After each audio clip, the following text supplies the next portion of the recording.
কোরবানির পশু যিনি জবাই করবে তাকে জবাইয়ের পারিশ্রমিক দিবেন কিনা? দিবেনই।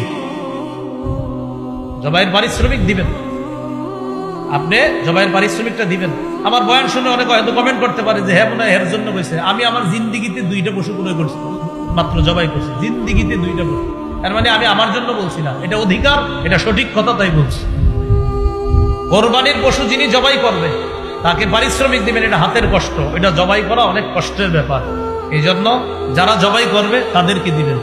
আর জবাই করার পরে আপনার একদম ছোট্ট একটা নোট ওঠে, ছোট্ট 1.5-2 লাখ টাকার গরু আপনার কোন মতে হুজুর জবাই করছে যিনি, কষ্ট করে আরে আস্তে একটা নতুন 200।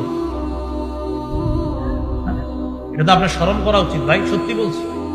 হ্যাঁ, আপনার শরম লজ্জা থাকা উচিত, এটা শরম লজ্জা থাকা উচিত। এটা আমি ওই যুগের কথা বলছি যে যুগে আমার বেতন ছিল 5,000 টাকা। ওই যুগে আমরা যে কোরবানি দিছি, ওই কোরবানি যিনি দিয়েছেন প্রায় 10 বছর 8 বছর আগের কথা, তাদেরকে আপনার ওই 100-200 দিনই